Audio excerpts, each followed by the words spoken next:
तो गाइस आज हम बात करेंगे my life as a loser के चैप्टर नंबर 53 के बारे में। और ये वाला chapter my life as a loser season 1 का आखिरी चैप्टर है। और आज की वीडियो की शुरुआत में हम देखते हैं जब एंचोल अपने फैंस को अपने ऑटोग्राफ्स दे रहा होता है, इतने में ही उसके सामने जीनू आ जाता है और कहता है तेरी बुक सच में काफी अच्छी थी, उसको पढ़ने में मुझे काफी ज्यादा मजा आया। यानी कि फाइनली अभी ये दोनों एक दूसरे के आमने सामने होते हैं। इसके बाद ये दोनों आराम से एक जगह पे बैठते हैं और एंचोल जीनू को कहता है मैंने सुना था तुम मिडिल ईस्ट में कहीं पढ़ाई करने के लिए चले गए थे 3 साल पहले। जीनू मुझे बता आखिर तूने मुझे कांटेक्ट करने की कोशिश क्यों नहीं करी। जीनू कहता है वो वहाँ पे एक जंग छिड़ गई थी इसलिए मैं तुम्हें कांटेक्ट नहीं कर पाया। लेकिन ऑब्वियसली जीनू ये बात झूठ बोल रहा होता है, इसलिए एंचोल कहता है बस कर यार इतना झूठ मत बोल, मुझे समझ आ चुका है कि तूने मुझे कांटेक्ट क्यों नहीं करा था। तूने कांटेक्ट इसलिए नहीं करा था क्योंकि तू मेरे सामने नहीं आना चाहता था, है ना। चल ठीक है मेरे सामने मत आता, कम से कम बाकी लोगों से तो बात कर लेता जो तेरे दोस्त है। जीनू कहता है ये बात सच नहीं है कि मैं सिर्फ तेरे ही सामने नहीं आना चाहता था। दरअसल जिस रीजन की वजह से मैं बाकियों से नहीं मिला उसी रीजन की वजह से मैं तुझसे भी मिलने के लिए नहीं आया। जिस वक्त तू फ्यूचर में आया था उसी वक्त मैं भी फ्यूचर में आ चुका था और मुझे बहुत सारी कॉलें आ रही थी हमारे दोस्तों की, लेकिन मैं उनकी कॉल्स का जवाब नहीं दे पाया क्योंकि मैंने उनके साथ वो रिश्ता बनाया ही नहीं था। एंचोल उन सबके साथ जो रिश्ते बने थे वो तेरे बने थे। मेरी वाली टाइमलाइन में तो मेरी डाबिन से बात भी नहीं होती थी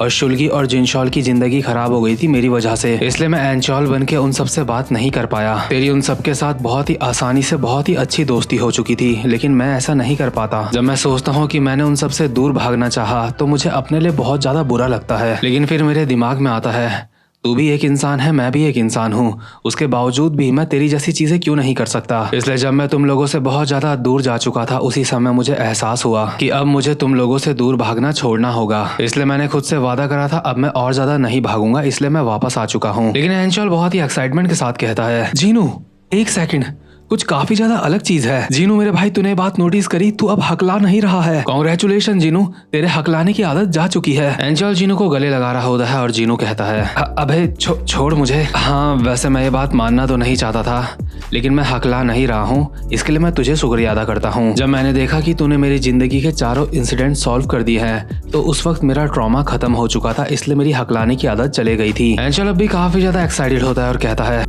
क्या सच में, ये तो काफी ज्यादा अच्छी बात है। चल तेरा टेस्ट लेके देखते हैं, मेरे पीछे पीछे बोल। चंदू के चाचा ने चंदू की चाची को चांदनी रात में चांदी की चम्मच से चटनी चटाई। जीनू कहता है अबे पागल मैं ये नहीं बोलूंगा, दिमाग खराब मत कर मेरा। एंचोल कहता है तुझे पता है मुझे तेरी कितनी ज्यादा चिंता थी, मैं सोच रहा था कि तू फ्यूचर में भी हक लाएगा और इस बात से मैं काफी ज्यादा परेशान था। बट अचानक से ही एंचोल काफी ज्यादा उदास हो जाता है और कहता है जीनू मुझे माफ कर दे, अगर इस बारे में मैं ध्यान से सोचूं तो मेरे पास्ट सेल्फ ने तुझसे माफी मांग ली थी, लेकिन मुझे कभी भी मौका ही नहीं मिला कि मैं तुझसे ठीक से कभी माफी मांग सकूं। देख मैं और कोई बहाना नहीं बनाऊंगा कि मैंने ऐसा इसलिए करा था उसलिए करा था, मेरी गलती है मैं ये मानता हूँ। मैं मानता हूँ मैंने तुझे बुली करा था और इसके लिए मैं तुझसे माफी मांगता हूँ। मैं जो तुझसे ये माफी मांग रहा हूँ इसे मैं दिल से महसूस करता हूँ। जीनू एक स्माइल के साथ एंचोल के कंधे में हाथ रखता है और कहता है हरामजादे मैंने तुझे माफ नहीं करा, तूने मेरी जिंदगी बर्बाद करी थी, तुझे क्या लगता है तू बस मुझसे माफी मांग लेगा तो मैं तुझे माफ कर दूंगा। एंचोल कहता है अरे हाँ तू बिल्कुल सही बोल रहा है, अगर मैं याद करूँ कि मैंने तुझे कितना ज्यादा परेशान करा था उस हिसाब से मुझे माफी नहीं मिलनी चाहिए। मैं अब भी इतना ज्यादा मतलबी हूँ कि अब भी मैं अपने ही बारे में सोच रहा था, मैं तो भूल ही गया था कि मैंने तुझे कितना परेशान करा, लेकिन मैं इस चीज के लिए भी तुझसे माफी मांगता हूँ भाई। लेकिन जीनू के हाथ में भी काफी सारे पेपर्स होते हैं और वो एक अजीब सी स्माइल के साथ एंचोल को कहता है लेकिन मैं तुझे माफ करने के बारे में सोच सकता हूँ अगर तू मेरे साथ ये लिखेगा। मैं चाहता हूँ तू मेरे साथ भी मिलके एक बुक लिखे और हमारी इस बुक का नाम होगा my life as a loser. हरामजादे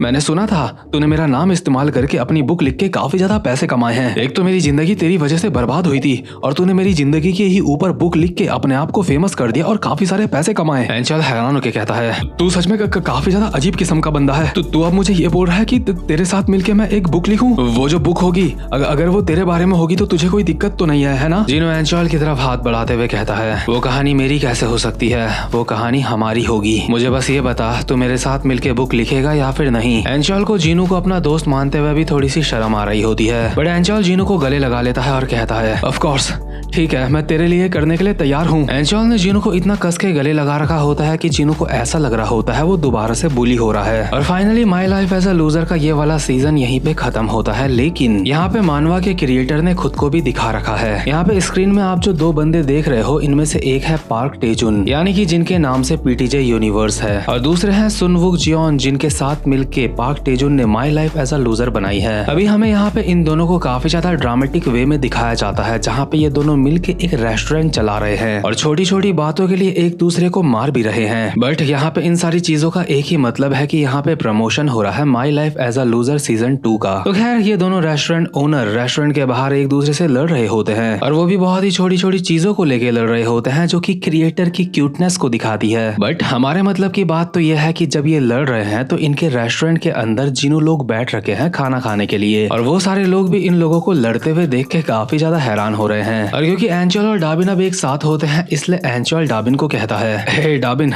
ज्यादा मत पीना नहीं तो तुम्हें चढ़ जाएगी। डाबिन कहती है, मैं कुछ भी करूँ इससे तुझे क्या बे, अगर तुझे इतनी ही परवाह है तो मुझसे शादी क्यों नहीं कर लेता। एंचल कहता है, तुम्हें क्या लगता है कि मैं तुमसे शादी नहीं करना चाहता, लेकिन तुमसे शादी करने के लिए मुझे तुम्हारे डैड से फाइट करके उनसे जीतना होगा, इसलिए मैं तुमसे शादी नहीं कर पा रहा हूँ। और अभी यहाँ पे इनके कुछ और दोस्त भी आने वाले होते हैं और हमें बताया नहीं जाता वो दोस्त कौन है। बट इनकी जैसे ये बातें चल रही होती है इतने में यहाँ पे जिनशॉल और शुल्गी भी पहुंच चुके होते हैं। क्योंकि जिनशॉल यहाँ पे लेट आई होती है इसलिए कहती है, मैं यहाँ पे लेट आई हूँ इसलिए मुझे सोजो के 3 ग्लास पीने पड़ेंगे। और सबके लिए हैरानी वाली बात होती है कि जिनशॉल अब किसी को भी डीमेरिट नहीं दे रही है। और शुल्गी मोटा अभी एक अलग ही स्वैग में खड़ा होता है पूरी की पूरी व्हाइट ड्रेस पहन के। और जिनशॉल की क्योंकि आज शूटिंग थी इसलिए आज वो यहाँ पे लेट हुई है, यानी कि गन चलाने वाली जो शूटिंग होती है वो वाली। और शुल्गी इसलिए लेट हुआ होता है क्योंकि उसकी मीटिंग होती है अपने एडिटर के साथ। जिनो शुल्गी को कहता है, लगता है तुम जापान में काफी ज्यादा अच्छा काम कर रहे हो, वहाँ पे तुम क्या कर रहे हो शुल्गी। शुल्गी स्टाइल में कहता है, ज्यादा कुछ नहीं, बस अपना खर्चा चल जाता है और क्या। और स्कूल के टाइम पे शुल्गी के चश्मे में उसको बुली करते हुए जो ताला लगाया जाता था शुल्गी ने अब उसको अपना फैशन बना लिया होता है। जिनशॉल भी अभी जीनू को बोल रही होती है, जीनू तुमसे काफी समय बाद मुलाकात हो रही है, जब से तुम अब्रॉड पढ़ने के लिए गए थे उस समय से तुम हमसे कांटेक्ट में थे ही नहीं। सीरियसली मैं तो इस बात से काफी ज्यादा उदास हो गई थी कि तुमने एक बार भी मुझे कांटेक्ट करने की कोशिश नहीं करी। तो क्या तुम अब हमेशा के लिए कोरिया वापस आ चुके हो, अब सब कुछ ठीक है ना। जीनू शर्माते हुए कहता है, हाँ वो सब कुछ ठीक है। जिनशॉल कहती है, मुझे लगता है मुझे तुम्हें गोली मार देनी चाहिए क्योंकि तुम ठीक से जवाब नहीं दे रहे हो। अरे हाँ जीनू, मेरे पास कुछ है जो मैं तुम्हें देना चाहती हूँ। और जिनशॉल जीनू को अभी वो हथकड़ी देती है जो फ्यूचर एंचॉल ने जीनू की बॉडी के अंदर जिनशॉल को दी थी जाते हुए। यानी कि जब फ्यूचर एंचॉल को लग रहा था कि वो फ्यूचर में वापस जाने वाला है तब फ्यूचर एंचॉल ने जिनशॉल को ये हथकड़ी दी थी। जिनशॉल ने क्योंकि अपना गोल अचीव कर लिया होता है इसलिए वो वापस कर रही होती है इस हथकड़ी को। यानी कि जिनशॉल पुलिस ऑफिसर टाइप की कुछ बन चुकी होती है, एग्जैक्ट पुलिस ऑफिसर नहीं लेकिन उसी के टाइप की कुछ बन चुकी होती है। और एंचॉल टेबल के नीचे घुस के जीनू को सीक्रेटली बोल रहा होता है, ओए जीनू तू अब भी जिनशॉल को पसंद करता है, मैंने सही कहा ना। जीनू कहता है, क्या आखिर तू ये क्या बोल रहा है। एंचॉल कहता है,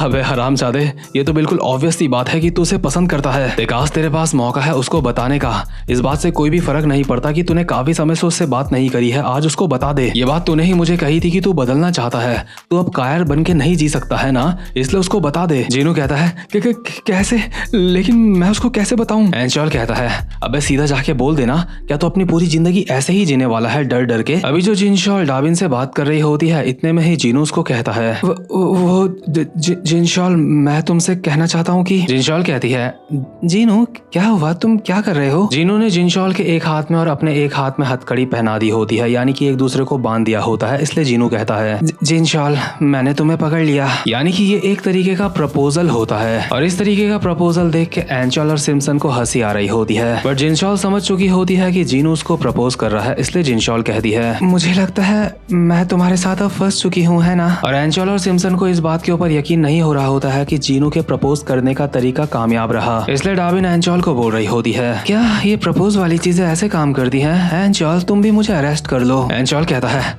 रुक जा, तुझे मैं बाद में अरेस्ट करता हूँ, लेकिन अभी जो सामने चल रहा है वो तो देखने दे। और जिनशॉल अभी जीनू को बोल रही होती है, जीनू तुमने मुझे पकड़ लिया है लेकिन तुम मुझे जाने कब दोगे। जीनू कहता है, जब हमारा रिलेशनशिप खत्म हो जाएगा तभी हम एक दूसरे से आजाद हो सकते हैं। तो खैर एंचॉल को लग रहा होता है कि यहाँ पे सिर्फ अब शुल्गी ही है जिसकी गर्लफ्रेंड नहीं है, क्योंकि वो 2D लड़कियों से प्यार करता है। और शुल्गी एंचॉल लोगों को बताता है कि एक असली की लड़की उसके पीछे पड़ी है और इस वजह से वो काफी ज्यादा परेशान है। लेकिन एंचॉल लोगों को इस बात के ऊपर यकीन नहीं हो रहा होता है कि शुल्गी के पीछे कोई असली की लड़की पड़ी है, इसलिए शुल्गी चुपचाप से रेस्टोरेंट से बाहर आ जाता है और एक स्माइल के साथ अपने मन में बोल रहा होता है, सच में उन्हें सच के बारे में कुछ नहीं पता। म्यूरा चान तुम मुझे फॉलो करते करते यहाँ पे आ गई हो। और अभी हम देखते हैं शुल्गी से मिलने के लिए यहाँ पे एक बहुत ही सुंदर सी लड़की आई हुई होती है और एंचॉल लोग जो रेस्टोरेंट के अंदर अपनी फोटोज क्लिक कर रहे होते हैं वो सोच रहे होते हैं शुल्गी को बुलाने की ताकि वो उसके साथ फोटो खिंचवा सके। लेकिन एंचॉल जैसे ही बाहर जाके शुल्गी को देखता है तो वो काफी ज्यादा हैरान हो जाता है क्योंकि इस समय शुल्गी एक लड़की के साथ होता है। इस समय एंचॉल को रियलाइज होता है कि शुल्गी सच बोल रहा था। शुल्गी की गर्लफ्रेंड जो उसके लिए बिल्कुल पागल होती है और उसकी ही जैसे व्हाइट कपड़े पहन रखे होते हैं उसके पास आने की कोशिश कर रही होती है, लेकिन शुल्गी उसको कहता है मेरे और ज्यादा पास मत आना। लेकिन क्यों? मेरे पास मत आना क्योंकि आज मैंने खुद को अल्कोहल पीने के लिए अलाउड कर दिया था, इसलिए मुझे इस बात का डर है कहीं तुम्हारे साथ मैं कोई गलती न कर बैठूं। लेकिन ये म्यूरा नाम की लड़की उछल के शुल्गी के गले लग जाती है और कहती है कोई बात नहीं, अगर तुमसे कोई गलती हो भी जाती है तो। और यहाँ पे इन दोनों का सीन काफी ज्यादा रोमांटिक होने वाला होता है। ये दोनों एक दूसरे को किस करने वाले होते हैं और एंचॉल लोग सारे के सारे भागते हुए इनकी तरफ जा रहे होते हैं इनको रोकने के लिए, क्योंकि ऑब्वियसली एंचॉल लोग नहीं चाहते कि इन लोगों की कहानी शुल्गी की किस के साथ खत्म हो। बट उनकी किस हो चुकी होती है और my life as a loser का सीजन 1 खत्म हो चुका है। और देखो यार, मैं जानता हूँ इस मानवा में हमें ज्यादा फाइट देखने को नहीं मिली है, बट उसके बावजूद भी ये मानवा मुझे काफी अच्छी लगी है क्योंकि इस मानवा से हमें काफी ज्यादा सीखने के लिए मिलता है। जैसे कि जो एंचॉल के 4 सर्वेंट थे अब वो कुछ अच्छा कर रहे हैं, मतलब कि अपनी लाइफ में कुछ बन चुके हैं। इस चीज से हमें सीखने को मिलता है चाहे तुम्हारी जिंदगी में कितनी भी परेशानियां आए तुम्हें हार नहीं माननी चाहिए, आगे बढ़ते रहना चाहिए। और अगर तुम्हारी लाइफ में तुम्हें कभी कोई कमजोर इंसान दिखता है तो तुम अगर उसकी मदद कर सकते हो तो तुम्हें कर देनी चाहिए, क्योंकि तुम्हारी मदद की वजह से